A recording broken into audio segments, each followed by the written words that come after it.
Welcome. Maayong buntag, may mudto, may hapon kung asa man mo karon diri sa Pilipinas. Kung Bisaya mo, okay kay makasabot ra gyud mo nako. Kung dili, pag-research na lang pud mo unsaon ninyo pagkasabot sa Bisaya. Kung Tagalog ka, ganahan ka makakaton og Bisaya kani nga video para nimo ug sa mga ganahan din hag advice about sa mga babayi, kani pod para nimo. Okay, so paminaw lang kay basin og makakuha ka dinhi og pagtulunan which is maayo kaayo. Okay, so karon guys, naghuna-huna ko kagabi nga sakto gyud ay ang akong desisyon nga magpabilin ko sa akong sitwasyon. Dili sa ingon nga tilaw-tilaw. Kay balo na mo og unsa na siya. Kung nakagets na mo unsa na siya, dako kayong pasidungog na siya sa mga babayi nga magpabilin sa usa ka sitwasyon bisan unsa pa na siya ka unos. Okay? So kung unsa pa na siya ka unos, ayaw gyud dayon og exit. So kita sa ato nga mga babayi nature na nato nga naatay kanang hormonal change every month, di ba? Kay naman tayo dugon reglahon man ta. So dinha pa lang daan nagkwarrel, nag-away na nato ang imagination dinha og unsa pa plus sa mga trauma na nga ginato. Kay each individual sa mga babayi, mga lalaki naa na sila ila-ilang kaugalingong trauma nga giagian nga dili pa basta-basta mawagtang.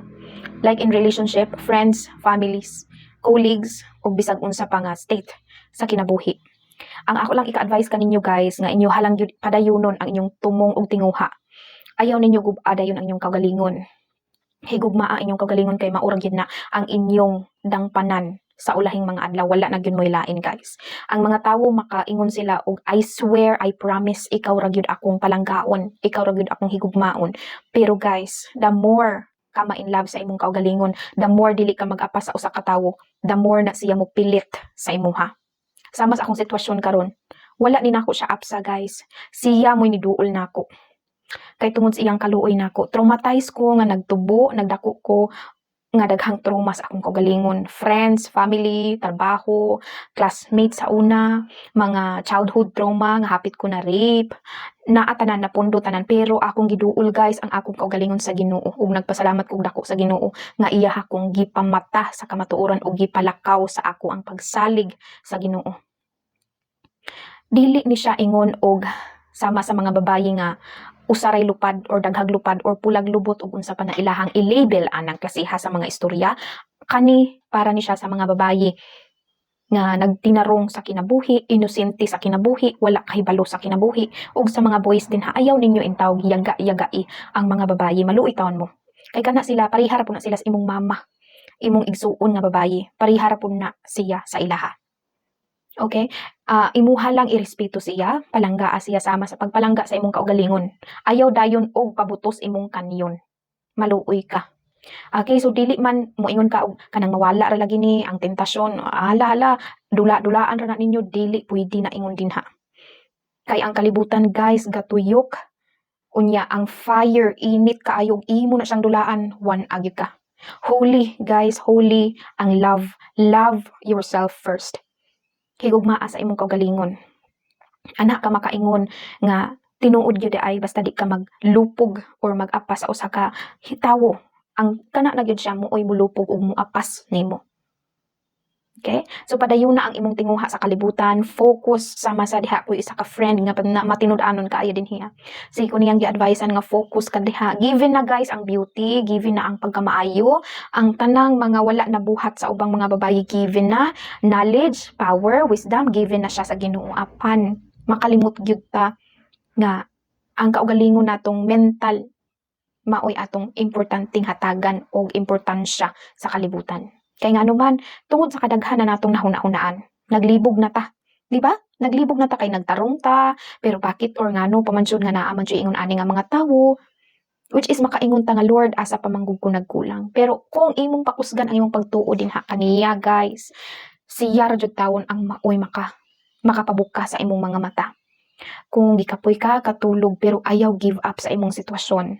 Like kung naa ka sa imuhang kasakit karon, katulog, igmata ana, hayahay na kayo imong paminaw. Kay ang Ginoo nagapanglihok sa time nga ikaw natulog.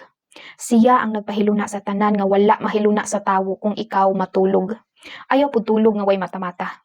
Tulog ra nga imuha pong ibalikon ang imong energy kay para mapadayon nimo ang imuhang mga pangadlaw-adlaw nga panggibuhaton. Og sa mga babayi din hiya, ayaw pud tawon mo ma'am o kanang diretso og dawat og mga kanabang mo ana-ana ninyo pagpakuan sad mo pagpa hard to get pod mo. Kay sa ako ang sitwasyon guys, hindi na ako hapit na pod ko mga ni pero kaluoy sa Ginoo ako argyud taon gi-rebuke kay kahibalo man ang Ginoo nga naa jud siya diri sa akong kasing-kasing bisag kinsa pa ang muuwat nako dili nako mauwat kay kahibalo nako unsay sitwasyon sa kalibutan. Kahibalo nako nga dili basta-basta makuha ninyo ang giti sa babaye sa hikap-hikap ra, sa kiskis ra, no way. No, ang responsibilidad nga gidala sa usa ka babaye is dako kaayo, dili lang sa ingon og I love you, mo touch ko ani, okay kita na. Hoy. Unsa ka? No? Kanang mga butanga guys, dili na siya unta angay gani nga buhaton sa lalaki kung tarong kag disiplinado kag respektado pa ka unsa pa ka professional. No? Kay basic naman na unta nga inyong respetuon ang mga babae samas pagrespeto nimo sa imong ginikanan, sa imong amahan, imong inahan, giunsa din mo sila sa pagpalangga, padayon na lang ang imuhang tumong sa imong trabaho, focus og na fall in love ka sa usa ka babaye, advice hatagig kanang unsay ikaayo niya nga words, ipaduol siya sa Ginoo, kana dako na kay nag-ikalipay sa usa ka babaye. Og usapod kung traumatize ang imuha nga nakaila nga babaye, ilaag siya, ilaag nga no touching, no kissing. Ing ana. Advice more sa iyaha nga iyaha pang paligunon iyahang kaugalingon sama sa pagpaligon nimo sa imong kaugalingon nga imuhang nahibaw-an nga naay Ginoo nga naguban kanimo. Ing ana ang kinabuhi guys. Dili ni siya ingon og dula-dula. Wala taga dula-dula din kalibutan na. Naatay usa ka buok creator si Jesus Christ. Natay usa ka buok Ginoo. Natay usa ka buok kinabuhi. Ug naapod pay eternal life. Ug dinha sa eternal life anha nimo. Anha nimo ma-open imong libro sa Ginoo. Ug unsay binuhatan nimo dinhi sa kalibutan, mao na ilang basahon didto. So be aware kay hapit na mobalik ang Ginoo ug unsay buhat nimo sa kalibutan manubag ka. So kani guys nga video kung nakadungog ka ani, be blessed, be happy ug pagkat-on sa kinabuhi. Focus ug padayon higugmaa imong kaugalingon. To God be the glory. See you on the next video.